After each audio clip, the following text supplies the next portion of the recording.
to this edition of Lee's Open Mic, and today we're so happy to have with us Nate Bargatze, the guy whose star is on the rise. If Nate has to come back and do this show again, we'll consider it a failure. Good to see you, buddy. Good to see you. I like that as the test, to just see. Yeah, if you have to schlep yourself back to this show, we know you stunk. Yeah. How are you? I'm good, man. I'm good. I had fun. Been living it up. Drove up from Nashville. Yeah. So it's nice when you can drive to a show and you don't have to fly, and it's just so much easier. You is a comedy off Broadway, but I assume the home club for you is Zanies down there in Nashville. Yeah. Both those clubs are stellar. I mean, when you think about the kind of acts that they bring in and how they have set an atmosphere as to which comedy is first and foremost, you can't get any better than that. Yeah, no, Zanies is, that's something like a lot of comics always talk about, because I think they think it's in Nashville and they'll be like, oh, well, like I want to get into that club or whatever, but it's an A club. I mean, there's not a lot of clubs in the South. I mean, you have here, Comedy Off Broadway, like they're actually like we call A clubs. Like here, Birmingham has a club. Stardome. Yep. Atlanta has a bunch of different rooms. Well, the punchline is like so it's like there's not like a ton of clubs around there. So Nashville is a place that a lot of guys still go play Zanies that are big guys, and so it's interesting to see. I mean, but Zanies has been terrific. Here's Lexington's great. Right. This is a great club. How did you get started in comedy? Where are you from originally? From Nashville. You're from the area. Yeah, from there. And I moved to Chicago first and started there. I started in 2003 with there was a big group, Kumail Nanjiani, Hannibal, Pete Holmes. Like we were all started out, and then we moved to New York from there, and then LA, then back to Nashville. Yeah. New York was the longest. I was there for like almost 9 years. And what was that life like, trying to make it as a comic in New York? Because a lot of people don't understand how that works. A lot of times you got to bring, even to get stage time, you got to bring an audience with you in order to even get up on the stage. I did, I barked at the Boston Comedy Club with Pete Holmes. There's a show on HBO called Crash. I've seen him do that. Yeah, I did that with him. He got me barking at that club. So that's how we started. You would stand on a corner and just, we got a great comedy show, come check it out. We have these guys, whoever.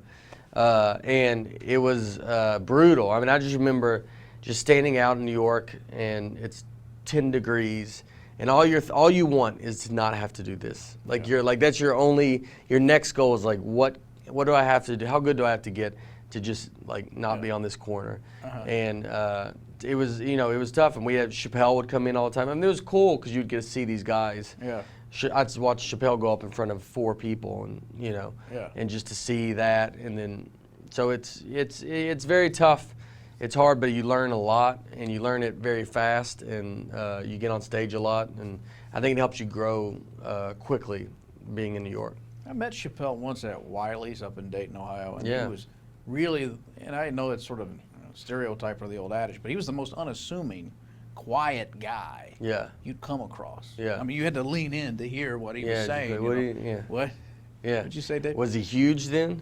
No, he was a star. Oh, you mean big? Well, no. He was still just coming off the Chappelle. This was the trek to Africa had just happened, and he was kind of hiding out in Dayton. Yeah, he's got a house there, or somewhere he lives. He's from there. Right. And he would pop up. Then he was skinny, because then when he came back, he was like. He's like huge and like swole, and like you're like you're like, what? It's weird. Did you see his special, the last one he did? Yeah. I mean, I thought it was a master's class in so many things, especially callbacks. The way he even buried a reference that he uses to close the show, which I thought was a master stroke of genius. It was so good. I was super impressed. I mean, I thought it was going to be interesting to watch, because like when some guys like that, I mean, he goes up, and I mean, he's been going around for a while, but he already had, one of these specials he already like had taped or something, and so you were like, all right, let's see, because some guys, it's tough to, once they go back out, you can lose a step, or you have to do it a lot. I opened for Chris Rock some, and so he just taped his special for Netflix, but like seeing him like go back out. I mean, you got to go back out and like get back in the groove of it, and it's something that you can't just leave and then come back and it's like good. And Chappelle, I was very curious to be like, how's this going to be? Right. And I was blown away. Because, it seems as if Eddie Murphy's paralyzed by the fear of building and working out and going back. You're right. I mean, it's sort of like an athlete. I mean, you don't just see Peyton Manning just jump back behind center and start throwing passes. It just doesn't work that way. In theory, you think they could, but then you're like, you lose. It's even hard to describe. You just lose the quickness of it all, and like not being around comedy. Like you have to be around it. You have to be listening to it, doing it, seeing guys above you, below you.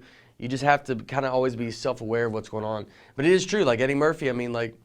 Eddie Murphy left with such a big, he's the greatest, one of the best ever. So it's like he has nothing to lose. He has everything to lose if he comes back. Because he right now sits as you're one of the best ever, and if you come back, I mean, it could be like, ugh, like you'd be like, I don't know. Because I'm almost. I mean, I would think if anybody could come back and be great though, because he was so young. To be 22 and like put those specials out for that long a time. I mean, he's about like I don't know. He's a phenom. Yeah. Who were some of the influences you had growing up? I mean, who brought you to this? In comedy-wise, like Seinfeld. Seinfeld was going to be the biggest. He was everybody's biggest. Seinfeld was the most I was obsessed with, like seeing Comedian when he did that. Yep. His new special was unbelievable. Yeah. Which I thought his could be, because some guys when they get older, it like turns a little bit. And man, I watched him in San Francisco at a festival. And he performed outside, and it was unbelievable. It was 50 degrees outside, younger audience. You're like, how are they going to handle this? And it was awesome. I saw him live theater setting a couple of years ago, and the thing that surprised me about the live performance was how much energy he's emoting on stage. Because you think of Seinfeld, he's sort of the classic, I'm standing here delivering jokes. Yeah. He was pacing, running around. It was a show. Yeah. I think, that's something that those, like, I mean, they do it forever now with those big theaters. It's something that I think you have to learn how to do. Yeah. Like, I know from seeing Chris Rock, like, trying jokes out at, like, the Comedy Cellar. Like, when he tries stuff out, he would always say, like, I got to see if the joke works with me standing here. Because when he goes on stage, he's like, I need to know that it's not just, like, the running back and forth and all that kind of stuff. Yeah. But he has to put that stuff in, so... They have to, when they first start, they are just standing there at a club, make sure the words and the material works, and then go on stage. And build the foundation and then sell it with a performance. Yeah, and then do that show, because that's what, people want to see that. I mean, if they pay a lot of money to go see them at a theater. You've been on the road a long time, so what kind of hell gigs have you encountered? Has there ever been a moment where you thought, oh, good Lord, this is the worst night of my life? I always like try to think, like I don't have like one crazy one. I have they're just many of them, like that you do. When I know from the beginning. Those are the ones you hang on to, though. I mean, those are the ones you usually remember. I can recall those a lot quicker than I can the good ones. Oh, yeah. They all blend in now, to even the good ones. But I mean, we drove. I remember driving to do a gig at this. I was opening for my buddy, and we're driving out there. And my car like barely worked at the time, and this was in New York, and it was the exit. I remember they go, we're the last exit. If you miss our exit, you're going to Canada. So there's the last exit in America. So they're like, don't miss this exit. Right. And it snowed, and my windshield wipers won't work, and like, so you had to like stop every now and so I could see. And then we did it, and then we went up and did a show. It was like a 6-hour drive just to have a lady tell me that I wasn't funny.